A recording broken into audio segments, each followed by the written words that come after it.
Olá, hoje iremos falar sobre a consolidação da ciência no século XIX.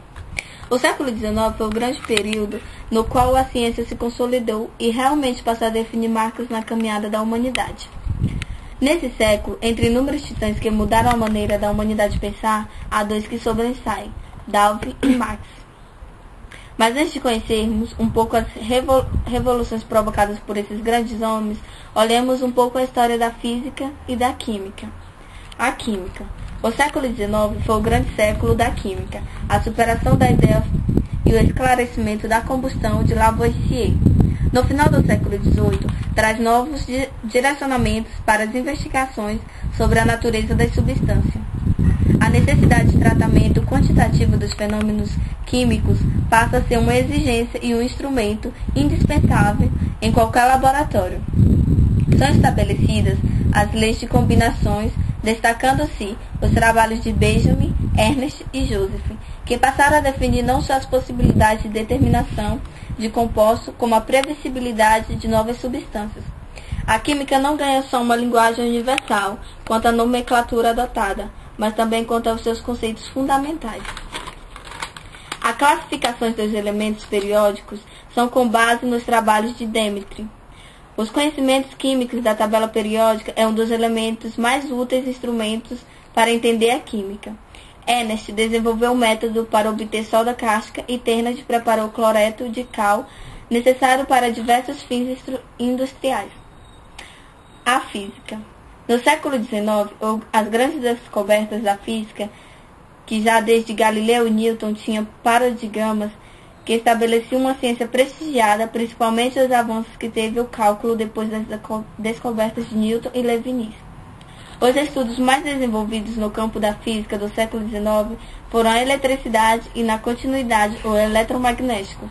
Para avaliar a importância desse legado do século XIX, basta pensarmos o mundo de hoje sem eletricidade. Discutia-se no final do século XVIII e começo do século XIX a eletricidade era um fluido empoderável, assim como o calor. Em 1784, o engenheiro militar francês Coulomb havia estudado sobre a repulsão de cargas opostas e estabelecido que já se sabia, que ficou conhecido como lei de Coulomb. Um dos nomes da eletrostática é o do inglês Henry Cavendish, que na química realizou a síntese da água e construiu uma balança de torção que possibilitou medir a densidade média da Terra.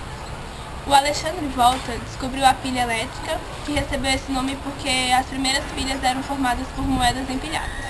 A unidade de corrente elétrica é chamada de volt, em sua homenagem. Outro nome dos mais geniais na história da eletricidade é o do britânico Michael Faraday, que nasce com significativa contribuição no campo de eletroquímica.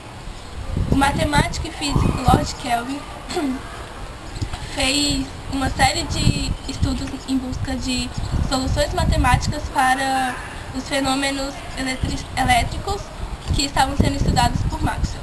O alemão Heinrich Hertz descobriu as ondas eletromagnéticas e a unidade de frequência ficou conhecida como Hertz.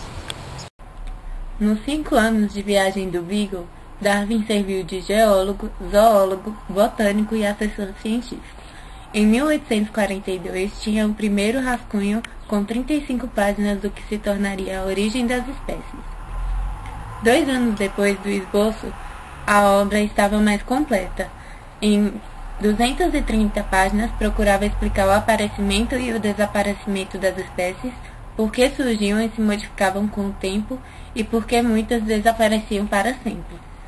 Quando em 1835, Karl Marx, então um jovem de 17 anos, com todo seu idealismo, escreveu uma composição, Reflexões de um jovem a respeito de uma profissão.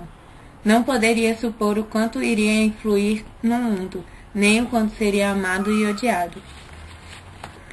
É nesse período que ocorre o que irá resultar em uma das mais importantes parcerias na produção de obras que marcaram o mundo nos últimos 100 anos, a de Marx e Engels.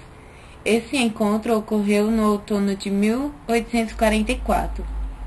O resultado foi de um encontro em Paris, no curso do qual a similaridade de posições acerca de questões fundamentais ficou clara para os dois. A profunda e sólida amizade entre os dois durou 40 anos e resultou em muitas obras conjuntas, além de volumosa correspondência marcada por grande admiração intelectual. O marxismo hoje deve ser visto como um método de análise que se estende em múltiplas direções, incluindo não só a filosofia, mas também a economia, a ciência política e a história.